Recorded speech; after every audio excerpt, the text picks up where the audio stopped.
So, good afternoon, everybody, and a big welcome to Carlow College. It's great to see such a crowd here. But this is today's lunchtime lecture on the relevance of Emile Durkheim and Karl Marx in Ireland today. So it's a great pleasure for me to introduce our speaker, Dr. Kieran, who's a senior lecturer in the School of Sociology in UCD. So Kieran's research specialisms include contemporary Irish society, Marxist theory, globalization, and just some of Kieran's books include 1916, Ireland's Revolutionary Tradition, and the Politics of James Connolly. Kieran is the co-author of Austerity Ireland and Tax Haven Ireland and has written 3 separate books on the thinkers who are commonly referred to as the founding fathers of sociology: Max Weber, Emile Durkheim, and Karl Marx. One of the things, just very briefly, that we are taught in sociology is the value of context. No theory is without history, without context, or is value-free. And Kieran's research offers an insightful account into the background of each of these key thinkers and how these ideas apply to modern society. And it's essential for us as students, as staff, as the Carlow College community, to think, to be able to kind of cultivate that imagination, to think critically about social issues and improve our understanding of society and also the power of social action. So Kieran's going to speak for about 45 minutes, then we're going to take some questions. And we'd really encourage some good engagement from everyone from the floor. It's a great opportunity to engage. And then lastly, I just want to say a big welcome and a big thank you to the Carlow College Research Hub who organised this very timely event. And please join me in welcoming Dr. Kieran.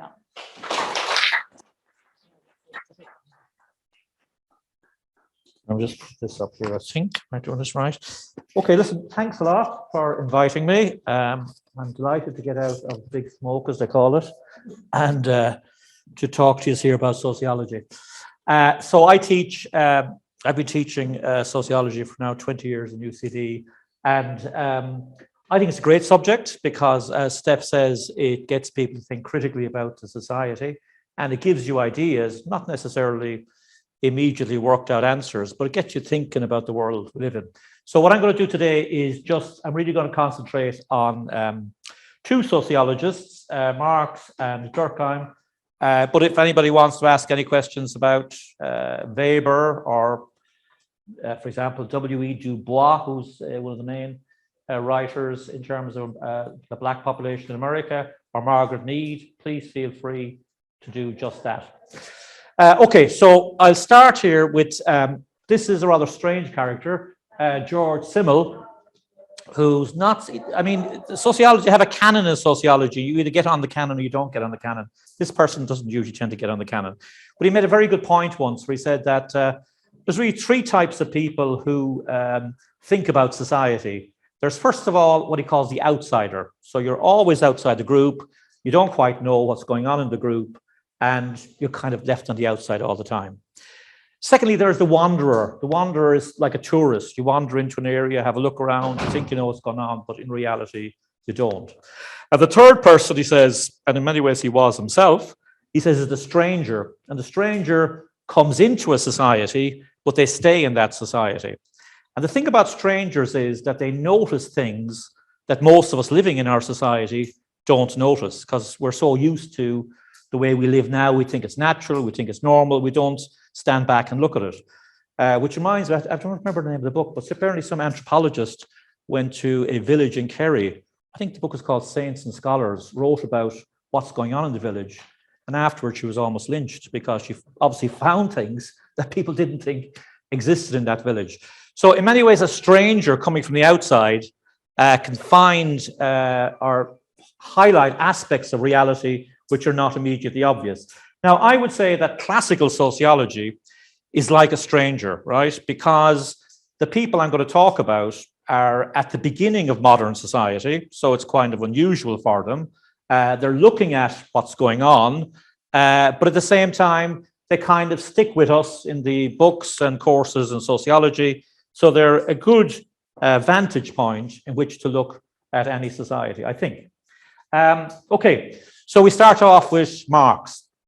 Now, I'm going to look at 2 sociologists, Marx and Durkheim.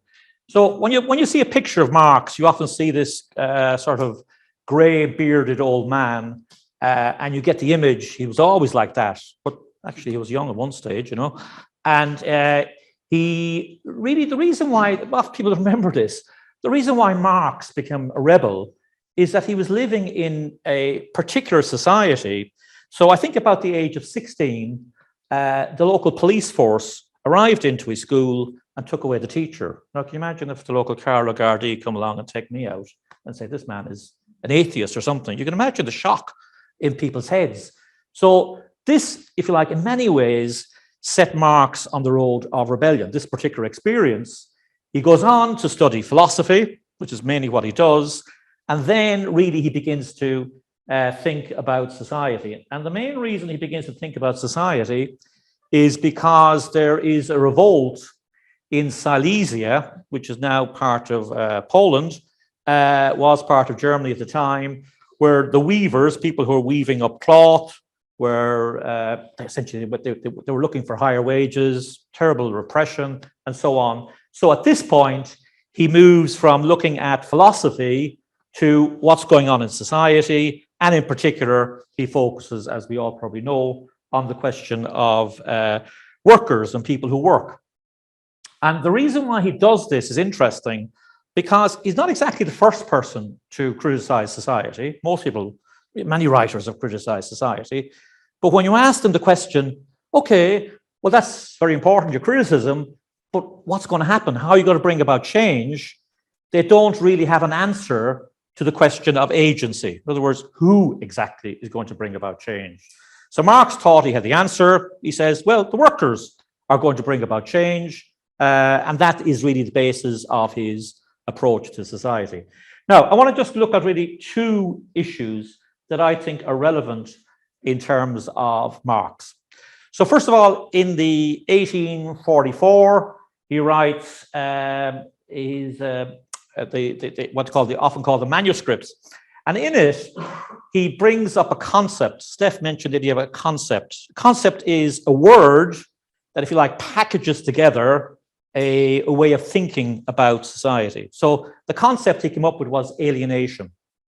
Now, alienation, the concept alienation was used way before Marx. I mean, you can find it in the Bible, where Adam and Eve are thrown out of the Garden of Eden, and they are alienated from God's presence. They're thrown out, they're living an unhappy life because they're cast away from the light of God. You can find the word alienation in any of you read, well, what used to be modern French literature, Jean-Paul Sartre and so on, Simone de Beauvoir. They talk about alienation as not facing up to the fact that you can make choices in life, that you just operate your life as if you've never any choice and so on. Now, Marx, however, used the term in a very different way. And he copied the idea from a philosopher. So we're looking here at the link between philosophy and sociology. He copied the idea from Feuerbach.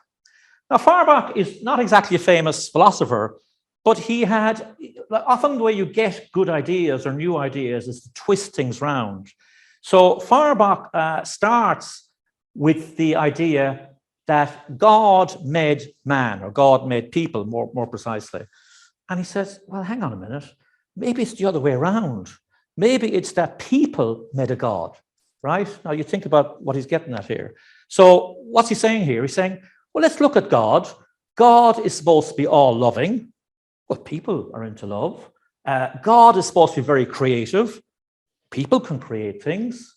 God is supposed to be all wise, but people can be wise sometimes. So maybe it's the other way around. Maybe it's people that created God. So you can see this is heavy stuff, because this is quite subversive at the time. So Feuerbach has come along and has said this in philosophy. And because people create a God, he says, this means that people themselves feel demeaned. So it's, as he put it, it's, you feel, okay, God's got all the love, but human beings doesn't have a love. Human beings are miserable and so on. So you get this dynamic where you're projecting something in yourself onto somebody else, and in turn feel demeaned by that. So Marx has been doing philosophy. He picks up on this idea, but then he says, why would it happen? So why would people go around making a God if there's not something in their own life, in our own experience, that leads us to create something that is a power over us. So what Marx is saying is alienation is when we create something that is a power over us. Now, that's a very simple idea, a very, very simple idea. But he then begins to apply it to modern society. And what he does really, I mean, let's look at this picture here on the right-hand side. This is Wall Street, the markets. And often you hear people say that, well, the markets are going to decide about how well is the Brazilian economy doing, or the markets are going to decide this. And then you scratch your head and you said, well, what if we substituted the word hobgoblin for markets? The hobgoblins are going to decide what's going to happen to the Brazilian economy. You think I'm mad. So what we think is the markets, in other words, economic activity that we human beings create, we have now made it into a godlike character that we have no control over. So Marx's argument, therefore, is often the way we think about the world is we think about the world as if things that we create, we have no power over, and that, in fact, they come to dominate our lives. So I think this is a quite an interesting take on modern society. And now this is one of my own pet theories. I mean, I think that when you ask people, how do they think society is going at the moment? People are a bit critical these days. People kind of know there are things that are wrong. There's inequality, gender violence, you name it. People know they're wrong. But at the same time, people often think, but what can you do about it? In other words, actually, what can be done? And it's this notion of fatalism, which you can just extend the concept of alienation and talk about fatalism, which is there is nothing we can do because these are such powerful forces, nothing we can do about it. Now, for me, I mean, you can apply this to anything. So, I mean, I'm sure the rents in Carlow are probably maybe not as bad as Dublin, but they're pretty high. And you say, so why are rents so high? Or why can't young people buy a house maybe when you're 30 or so? When I was certainly able to do that at my age. And the answer often is, oh, but nothing can be done. We have to wait till we deal with the supply issue or the market issue and so on. So what we have here is an example of how alienation works in day-to-day world. And I think what we get from Marx here is an idea, well, maybe we should think, can we do something? Or, I mean, one of the things that examples I often point to, I mean, every single day, the equivalent of 2 jet loads of people die. Okay, they just die. It's like, can you imagine, right? I mean, you don't even hear it in the news every day. But between now and tomorrow, 2 Boeing jet loads of people will be dead. From what? Dirty water. That's a simple fact. I mean, you look at the figures here, where have we got it here? 3 million people die every year from lack of water, from unclean water. Now, you could maybe you couldn't solve the 3 million, but you could save some lives by giving people water purification tablets. Just give them the water purification tablets. Now, not going to solve the whole problem. You still need proper storage and so on, but you could save it. Why can't it happen? Because we think that somehow it is so complex, the global economy is so complex that we couldn't possibly see how this could be done. And therefore, we're into a form of alienated thinking. We think we have created this economy, but yet we cannot control it. It works according to its own dynamic. Okay, I think that's a good idea from Marx. Now, let's look at his second big idea, which is social class. This is a picture here of Eton. I think number 8 there is Boris Johnson, and I think number 2 is Mr. Cameron, the previous Prime Minister. And when people in Ireland think about class, they think of it like this. Posh people, you know, they speak with a certain accent, and maybe they have a certain type of culture. And funnily enough, therefore, that would lead you to conclude, but we're not really a class society in Ireland because we're not like them. We don't have posh people speaking like Boris Johnson. But actually, when you think about Marx's concept of class, it's actually quite different to what we might call cultural signifiers. It's not about whether you love chips or some form of fancy nouveau cuisine from France. That's not what it's about. It's more to do with a certain relationship between people. So, very briefly, I'll just quickly flick through all this. What's Marx's main take on class? So his main take on class is there are two major classes in society. In fact, you got the summary there. I'm going to speed it up, sorry. One of the problems I have is when you're trying to cover 19th century social thought, you have to speak very fast. His first idea is there are two main classes in society. There are people who own the means of production, what he calls capitalists, and there are workers. Now, why are there two main classes? Because he thinks these are the two classes in society that shape how the society works. Somebody who controls a big corporation has the power to hire and fire, has power over investment, has power to influence political elites. Workers have potential power if they act collectively, but they don't necessarily employ that power. He also argues, this is important in Ireland, that class is an objective relationship. Now, what do we mean by that? I used to be a primary school teacher, and if ever I walked into the staff room and said, fellow workers, they'd throw me out because they didn't think they were workers. They thought they were middle class. And if you ever notice how the term middle class is used, it's actually originally emerged in American discourse. So the idea that you're middle class, middle between who and who's in the middle class, right? So for Marx, it's not a question of what you think you're doing, it's what you actually do. And the question is, do you have to live by selling your labor, or do you live by employing somebody and getting them to work for you? I mean, that's in very simple terms. There's a lot more to it than that. But in that sense, it's objective. Now, this is the big debate in modern society. So Marx also argues that class, see, in any sociology, these days, you talk about divisions in society, division in gender, division in race, ethnicity, and so on. Marx, however, is arguing class is the more fundamental division. Now, what does he mean by that? He means, I'll take an example. I heard a debate this morning on the radio between Regina Doherty and Breed Smith about the question of gender violence.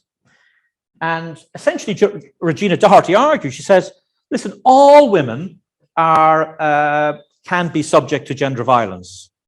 She's correct. She's absolutely correct about that. Absolutely correct about that. But Breed Smith's argument is, yeah, all women may be subject, but when it comes to your class position, I'm interpreting her slightly, that will dictate how you respond politically to it. In other words, what she's really saying is, even though everybody, whether it's racism, oppression, and so on, may be affected, the outcomes and how your response is determined by class, Marx predicted or argued.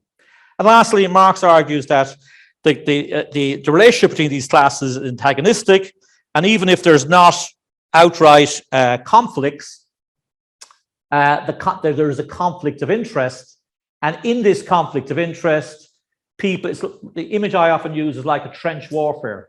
Most of the time, people don't get involved in conflict. Most of the time, people avoid conflict. They hunker down. They just make sure they're not the first person charging over the trenches. But actually, the conflict still exists. So that's Marx's model in terms of class. Now, whether or not you agree with Marx on this, I think it's important to say the question of class is really important in analyzing society. And if he made no other contribution to studying society, the fact that he talks about class is really important. Now, let me just illustrate that in Ireland. Just have a look at this figure, right? So if you are a woman from a professional background, you will, in other words, a barrister or a doctor and so on, you will expect to live till 86 years of age. That's your average life expectancy. If you are, however, a woman cleaner, let's say, unskilled, you will live 81. That's your average expectancy. In other words, class decides your social class, not for every individual. These are all average figures, but your chances, if you're from one social class rather than another, you will have an extra 5 years on this earth. Now, you think about it, that's quite important to people, okay? So the fact that Marx talks about class, and in reality, this is the reason, and you can apply the same thing to who gets access to college, or who gets access to treatment for health and so on. This is one of his abiding legacies. And I think it's an important legacy when we're thinking about society, especially in many ways in Ireland, because people often don't use the language of social class. I think it's an interesting addition to the way we think about the world. Okay, so that's Marx. Now, what can we therefore get from Marx? I mean, in broadly terms, what is it that's of relevance to us today? The first idea, I think, is that the way we organize society today, the way we organize our economy, it's not natural. Now, by that I mean, it's not the only way to organize a society. I mean, if you think about what we consider natural, that you go to work at 8 o'clock and you finish at 4 o'clock. For most of human history, people never did that. And that you get a wage for work. You're paid a wage. For most of human history, people didn't do that. So capitalism, far from being a natural system, is an historical system. It's something that emerges at a particular point in history. How long it lasts, we don't know. But in many ways, I'm going to use, a lot of sociologists use jargon, he denaturalizes. He challenges the idea that something is natural. He focuses on inequality. That's what he does. I mean, so therefore, a lot of the writing, I mean, there's a lot of literature today on inequality. There's a man called Thomas Piketty, writes all these big, long books, shows it, that the inequality is rising throughout the world, not just in Ireland. We know, for example, that these are American figures, say in the early 1960s, the average chief executive officer, the head of a corporation, earned about 60 times that of the average worker. Now they earn about 300 times the average worker. So inequality is rising. I mean, Marx, in many ways, predicted that. Thirdly, he predicted that capitalism is a system whereby there are economic booms and slumps. So what we experienced in Ireland in 2008, in many ways, Marx predicts that. His problem is explaining why there wasn't a crisis for decades before that, but in the sense of saying there are crises in society. And lastly, he says that fundamental change depends on workers' action. And therefore, just maybe to conclude in the section of Marx, I mean, in some ways, he brings great insights about inequality, the role of social class. So if you're doing anything on educational achievement, who gets access to the health service, even what people eat. I mean, what do you eat fruit and vegetables? What do you eat? I mean, social class comes into everything. So he's very good in all that. But he does have a problem. His problem is that his prediction that there is an agency, they're workers, they're going to do something and change that. Well, that's not so obvious. That's not so obvious today. And in fact, if we look at the movements of the last decade or so, they tend to be non-class movements on gender violence, Black Lives Matter, and so on. So in some ways, there's a question in that area in terms of Marx. Really, even if he makes a prediction about the system, there are issues in terms of, well, where's the agency that might bring it about? Okay, so on the quick tour of 19th century sociology, let's look at the opposite end of the pole, which is Emile Durkheim. Now, Emile Durkheim is the first professor of sociology, first person ever to be a professor of sociology, and in many ways is seen as a conservative in terms of sociology. So we're looking at two ends of the spectrum here. You're probably not as familiar with Durkheim as you are with Marx, so maybe just a little bit about his background. The main thing about Durkheim is that he grows up in France at the end of the 19th century in a period of tremendous turmoil. 1871, France is defeated by Prussia in the war. People of Paris rise up. It's called the Paris Commune, and they are suppressed with great bloodshed and indeed exile to New Caledonia. So France is riven with conflict. And then after that, you get what's known as the Dreyfus affair, which is really a scapegoating of a Jewish officer, Dreyfus. It's claimed the reason why France lost the war is Dreyfus was given secrets over to the Prussians. And they got all this big scandal. And really what's behind it is a scapegoating of Jewish people in France at the time. So Durkheim is growing up in this society, and he's worried about conflict, and he wants to stop the conflict, and he wants to get back to normal. Is his main motivation. And if you want to summarize where he's coming from, he's a French Republican. Okay, we know what an Irish Republican is. You don't want the monarchy. You don't want kings and queens. Same, Durkheim is a French Republican. But in France, a French Republican tended to make you anti-clerical because the Catholic Church was often associated with support for the royalty and so on. So he is anti-clerical and he wants a more moderate, humane type of capitalism. So Marx is against capitalism. Durkheim wants a moderate, humane type of capitalism. Okay, so what's Durkheim's big idea? So the question Durkheim asks is, what holds society together? In other words, why do we go along with certain rules? I mean, you all arrived here at 1 o'clock, or most of you arrived here at 1 o'clock. So presumably you're following a kind of rule. I should get to a lecture at 1 o'clock. Why are you doing that? Why don't you just do what you like and so on? And this question, you know, what's the glue that holds society together? Why do people follow rules? And why is there social order?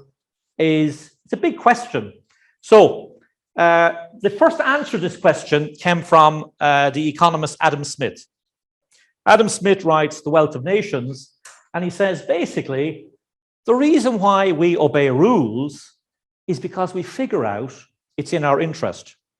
So if I'm coming here at 1 o'clock, this will help me get a degree, this will help me get a job, it's in my interest, that's why I do it.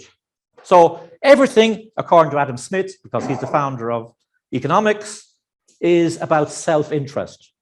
So very famously, he says, it's not from the benevolence of the butcher, the brewer, or the baker that we get our dinner, but from their regard to their own interest. In other words, the reason why the butcher is selling us meat or the baker is breaking us bread is not because they love us or like us. They couldn't give a damn about us, but it's because their own interest, they figure it out. So when you go to the restaurant next time and you hear somebody say to you, I hope you enjoy your meal. Maybe they really do hope they enjoy your meal. Or maybe it's because they figure it's in my interest to say that because the management said I should say that to everybody. So Adam Smith's view is everything we do is out of self-interest, and that is why society sticks together. So the reason why we follow rules is we figure out we follow self-interest. Now, Durkheim disagrees with that. He says that's economic thinking. That's the thinking of laissez-faire England, as it was called at the time. He says, no, it can't be just self-interest. He says there has to be a sense of morality in society. So the reason why we go along with rules, order, or whatever, is because there is what he calls a collective conscience. Okay? He got his definition of it there. So there must be a common set of beliefs and sentiments in society, which we all hold, which we agree on, and we're all socialized into. And this is the main reason why we go along with rules. And if we didn't have that sense of morality, there wouldn't be society. Now, the reason why Durkheim is an anti-clerical type of writer is he says that morality doesn't have to come from a God. He says once human beings start working together collectively, morality comes up automatically. So the religious view is morality comes from a belief in the supernatural, Durkheim is saying, well, hold on, the collective conscience, the morality of society, it emerges spontaneously, and the job of the sociologist is simply to study that morality as it emerges in society. Now, okay, let's just think of that for a minute, right? The first thing then Durkheim has to deal with is, so how do you know there is something called society, right? Because you're talking about there's a morality in society. How do you know there's something called society? Now, you might think that's a bit of a stupid question, but just think about it for a minute. I mean, I don't think anybody's ever seen society. You've never touched it. You've never felt it. So when you say you're a sociologist and you're studying society, yeah, what exactly you're studying? I mean, it's not like you're a geologist, because a geologist knows they're studying a rock. You can touch the rock. I know I'm studying it. But famously, Maggie Thatcher, the British Prime Minister, says, there's no such thing as society. It doesn't exist. It's a myth. The only thing that exists here is individuals. I'm an individual, you're an individual, somebody else is an individual. So all we've got is individuals. So how do you know society exists? So Durkheim, in order to make his argument, he first of all has to indicate how exactly we can think about society. He has to justify, if you like, in many ways, what society is. And the main way he justifies it, now we're going a bit into jargon here, is against reductionism. Right, let's look at this drop of water, okay? This water is composed of two elements from my chemistry days in school. H, hydrogen, and 2 parts oxygen. So we put hydrogen and oxygen together and we get water. Yeah, but hydrogen is not a liquid. It's not wet. It doesn't flow. And oxygen, I think, it's not a liquid. It doesn't flow. How come when we put them together, something else emerges, and that something else is water? And basically his argument is that when you want to explain anything, you cannot just explain it by the parts that compose it. So you can't say, I want to understand this social group here. So what I'm going to do is I'll look at the psychology of each individual here, and that will explain how the group behaves. Durkheim says, no, it won't. It won't. Because once a group forms, it takes on a reality of its own. Okay?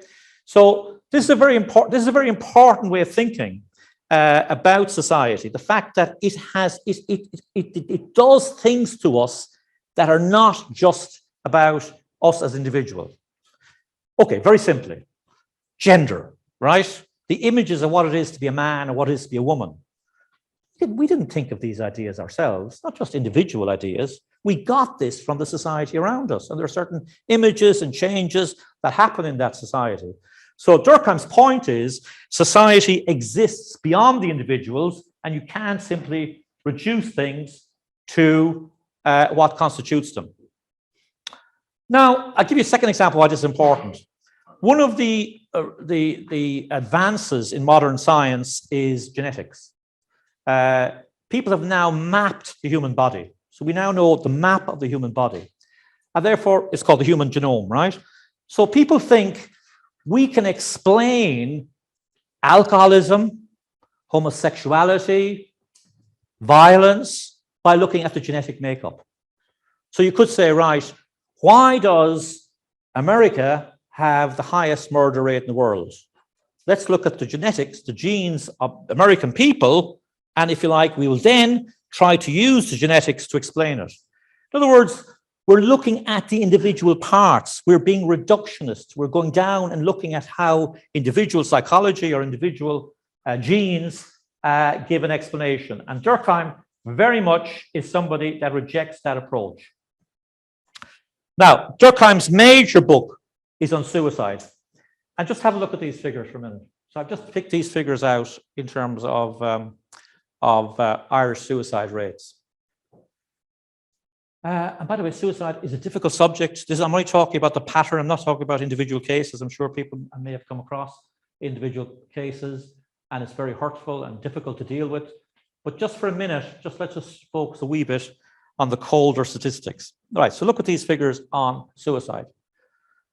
Okay, I've just taken the period from 2000 to 2011. What does anybody notice about these figures? There's more men. How much more men do you reckon? Sorry? About 3 times, isn't it? About three or four times the number of men commit suicide to the number of women. Okay, do you know something else? It is getting higher, yeah. It's going from about 300 up to 400, yeah, as we move on. And by the way, the crash, remember there was a crash in 2008, so that might have an impact. Anything else? They're all around what? They're all around the average, the same as there would be the average number, like they're all between the late 300s and 400s, so annually the same time as the men. Absolutely. Now that's really important. So just look at this, right? So suicide is a very individual act, obviously. It's a very tragic act and so on.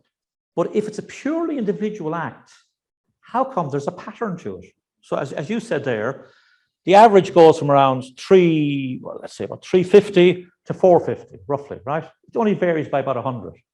It doesn't go 5 suicides this year and 2,000 next year. No, it kind of stays more or less the same, right? And it stays, and if you like, the ratio of male suicide to female suicide more or less stays the same, about 3 to 1, all the years, all the way down. So the question then is, how can we get this awesome pattern, right? And Durkheim's point is that you can't, of course, when you look at an individual case, you got to look at trauma, psychology, and what happened, and this. But the pattern is something that cannot be explained just by individual decisions. And therefore, what he did in his book, Suicide, is that he tried to look at the explanation of the social pressures that led to suicide. And I mean, it's a long book, just a few things to highlight. The first point he makes is that the rate of suicide in any society decreases during war or revolution. In other words, if a revolution is going on or a big upheaval, the rate of suicide declines. Now, if you look at the figures for Northern Ireland, and you look at the figures, let's say up to, say, 68 to 71, you'll find the rate of suicide declines, okay? So whenever there's a war, or if you look at the figures in Egypt, when there was the Arab Revolution underway, the rate of suicide declines. Secondly, he points out there are 3 different types of suicide, what he calls 3 different types of suicide. Now, there's some problems with his argument, just at least bear with it for a minute. He says, first of all, suicide is caused by the lack of integration of individuals into society. Where an individual is not surrounded by a primary group that know the individual well, where they're kind of isolated from the rest of society, the rate of suicide will increase. So if a society is less integrated, it tends to have a higher rate of suicide. But then it's also the case that sometimes society can be over-dominant over individuals. So when we look at suicide bombers, for example, well, what's happening here? People are saying, my life is worthless compared to the cause I serve. So the society, the social group is much more dominant than the individual. And lastly, Durkheim says there is anomic suicide. And I'll come back to this in the last point I want to make, is that anomic suicide is when the limits to what we can aspire to are broken, when there's no, if you like, limit put on our aspirations. So think about the Celtic tiger. Those of you, you're all quite young here. Those of you who remember it, right? I mean, I had students at the time coming to me saying, I bought my 3rd house. I said, what? Because there was an idea you could do anything, anything was possible.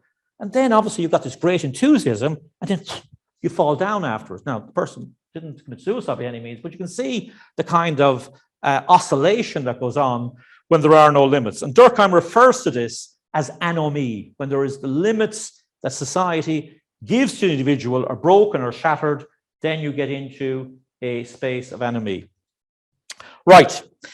Okay, so I'll come back to the minute what I think is valuable in Durkheim. Let me just indicate just some problems, first of all. Durkheim's approach to suicide is non-economic. He doesn't take into account, in fact, he quotes Ireland as a place where the level of suicide is very low. We're talking about the 1850s, 1860s. but there's massive poverty. So he says poverty and suicide aren't related. Well, there's some counter evidence of that at the moment. The highest rate of suicide in the world at the moment is often in states of the former USSR, the old Russian Federation.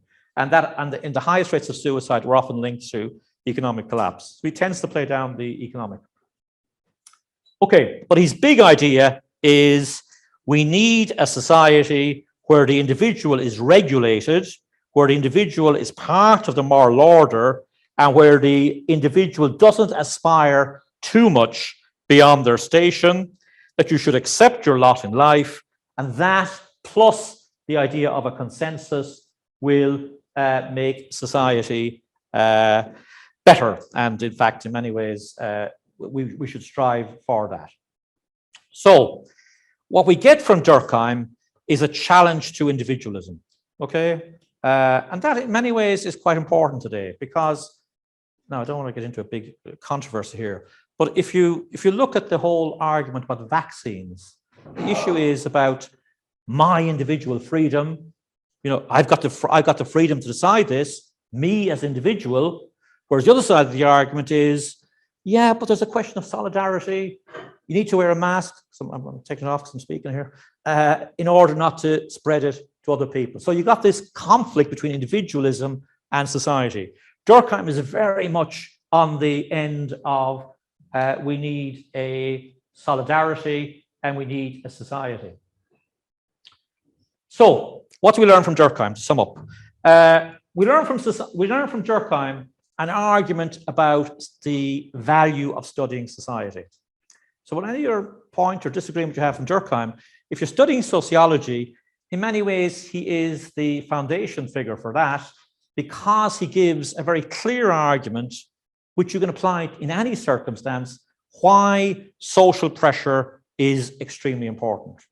And the fact you deny it, you know, people often say, use a different example, my marriage partner. If I get married and the person I choose to marry, society has nothing to do with that, it's to do with romantic love. Okay, then check the figures on who marries who, and you'll find actually people tend to marry in the same class, people tend to marry in the same religion. You look at, for example, the question of, if I choose to have a child, will the child be born in wedlock or out of wedlock? 30 years ago, in wedlock. Today, about 30% of births are outside wedlock. So these are not just individual decisions. When you look at that, you can find patterns that are important in terms of how people behave. And therefore, I think from Durkheim, the importance of society, he is very strong on. Secondly, he's very strong on the idea of a moral order, that every society needs a moral order, sense of morality, which regulates the individual and which to some extent keeps the individual on track. And if there are problems in society, in many ways, Durkheim's approach is to look for more regulation. Okay, but if Marx has a problem, Durkheim also has a problem. So the first problem he has is, okay, so you want a moral order in society. Who sets the moral order?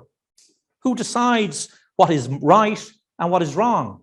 Who decides what human behavior should be like and should not be like? So Durkheim is kind of assuming the moral order emerges from society as a whole. Yeah, but then look at all sorts of debates that are going on in the world at the moment, and you ask, well, who exactly is setting the moral order? And secondly, Durkheim assumes there's a consensus in society. He assumes that we all agree on certain values. Now, we may agree on certain values, like most people are for democracy, but then we have a different take on what democracy means. Does it mean respecting minority rights? Does it mean that we elect somebody who becomes a dictator? What exactly does democracy mean? So Durkheim assumes there's a consensus where, in fact, that might not necessarily be the case. Okay, just finished in time, I think. Okay, all right.